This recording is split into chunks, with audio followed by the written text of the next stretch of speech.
लगभग 38 करोड़ की लागत से बनने वाले भटेरा ओवरब्रिज के निर्माण कार्य को लेकर 19 अप्रैल को बालाघाट विधायक अनुभा मुजारे ने अधिकारियों के साथ मौके पर पहुंचकर निर्माण कार्य की वस्तु स्थिति जानी। इस दौरान उन्होंने बताया कि भटेरा ओवरब्रिज का कार्य विगत 9 माह पहले ही प्रारंभ हो जाना था, लेकिन प्रशासनिक देरी के चलते यह कार्य 9 महीने पीछे हो गया है। बता दें कि जून 2024 में अनुबंध होने के लगभग 9 महीने बाद भटेरा रेलवे ओवरब्रिज का काम शुरू हो चुका है। हालांकि यह काम जल्दबाजी में शुरू किया गया है या कंपनी के दबाव में, यह बड़ा सवाल है, क्योंकि वैकल्पिक मार्ग को दुरुस्त किए बिना ही निर्माण कार्य शुरू होने से आने वाले दिनों में अड़चनें आ सकती है। लेकिन अधिकारियों का कहना है कि कंपनी को सिर्फ 400 मीटर तक निर्माण की अनुमति दी गई है।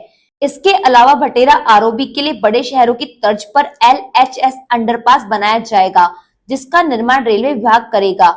इसकी डिजाइन जारी हो चुकी है। PWD के सेतु संभाग से मिली जानकारी के अनुसार LHS अंडरपास की लंबाई लगभग 200 मीटर की होगी।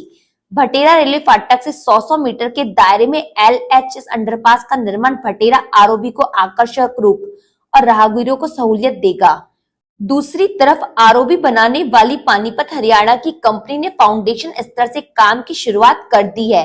बता दें कि भटेरा आरओबी 1313 मीटर लंबा और 8.4 मीटर चौड़ा होगा, लेकिन सरेखा और गर्रा की तुलना में भटेरा आरओबी निर्माण प्रशासन, निर्माण एजेंसी से लेकर PWD के इंजीनियरों के लिए टेढ़ी खीर साबित हो रहा है।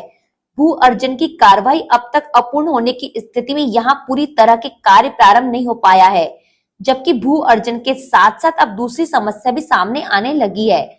शनिवार को दल बल के साथ भटेरा आरओबी का जायजा लेने पहुंची बालाघाट विधायक ने बताया कि भटेरा आरओबी में भू अर्जन के साथ साथ पाइपलाइन एक बड़ी समस्या बनकर उभरेगी। अगर कार्य प्रारंभ होने पूर्व पाइपलाइन को स्थानांतरित नहीं किया गया तो भविष्य में क्षेत्रवासियों को पेयजल संकट से जूझना भी पड़ सकता है। इसके लिए प्रशासनिक अधिकारियों से चर्चा कर इस समस्या को जल्द हल करने के निर्देश दिए गए हैं। बालाघाट नगर में जैसा कि हम देख रहे हैं कि विगत कुछ समय से विभिन्न इलाकों में फ्लाईओवर्स का निर्माण हो रहा है, उड़ान पुल बनाए जा रहे हैं और उसी कड़ी में हमारे जो बालाघाट शहर का अति महत्वपूर्ण इलाका है भटेरा चौकी का इलाका, जो कि राजमार्ग से जुड़ा हुआ है, यहाँ पर भी निकट भविष्य में उड़ान पुल बनने वाला है। तो उसी के निरीक्षण में मैं और हमारे नगर पालिका के सम्मानीय पार्षदगण और प्रशासन के अधिकारीगण, ब्रिज कॉरपोरेशन के अधिकारी और यहाँ जो निर्माण का एजेंसी है वो ठेकेदार, सब लोग हम लोग यहाँ पे आए हुए थे। और यहाँ पे जो चर्चा हुई है विशेष रूप से कि अभी भू अर्जन का जो प्रकरण है वो लंबित है। जैसा हमारे तहसीलदार जी का कहना है कि उसका बहुत जल्दी उसका निराकरण हो जाएगा।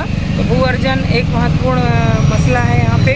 दूसरा पाइपलाइन की शिफ्टिंग की बात है, क्योंकि बहुत व्यस्ततम इलाका है और 24 घंटे ये सड़क चलती रहती है। और फ्लाईओवर के निर्माण के साथ साथ हमको देखना ये भी है कि हमारी जो मूलभूत जो ज़रूरतें हैं प्रतिदिन की वो प्रभावित ना हो। तो यहाँ पर जो पाइपलाइन डली हुई है, वार्ड नंबर 2 का ये इलाका आता है, जहाँ के हमारे पार्षद युवराज लिल्हारे जी हैं, पार्षद जी। तो उन्होंने जब ये बात को संज्ञान में लाया तो हम लोग भी चिंतित हुए कि अगर पाइपलाइन दब गई, आपका जैसा कहना है कि 1.5 फुट गहराई पे पाइपलाइन है, और अगर ये निर्माण कार्य प्रारंभ हो गया, पाइपलाइन की शिफ्टिंग नहीं हुई, तो निकट भविष्य में भारी जल संकट का सामना वार्ड के सम्मानीय नागरिकों को करना पड़ेगा।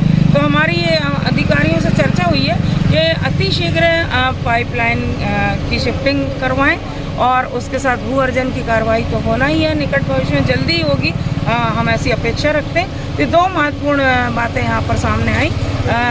निर्माण कार्य वैसे तो और पहले हो जाना था, लेकिन कई प्रशासनिक कहना चाहिए कारणों से विलम्ब से काम शुरू हुआ है। 9 महीने पहले जो काम होना था शुरू फ्लाईओवर का, वो अब शुरू हुआ है और अब 2 साल की अवधि में इसको पूरा होना है। जैसा कि मुझे जानकारी दी गई है, 38 करोड़ की लागत से फ्लाईओवर निर्माण होगा और हरियाणा की कंपनी है, निजी कंपनी विद्या कंस्ट्रक्शन प्राइवेट लिमिटेड, उन्होंने इसकी जिम्मेदारी ली है, इसका ठेका लिया है। तो मैं अपेक्षा करती हूँ कि गुणवत्तापूर्ण तरीके से काम हो, बेहतरीन तरीके से काम हो, जन सुविधाओं का ध्यान रखा जाए और जो जो बातें अभी सामने आई हैं पहले उनका निराकरण हो जाए, उसके बाद निर्माण प्रक्रिया शुरू हो।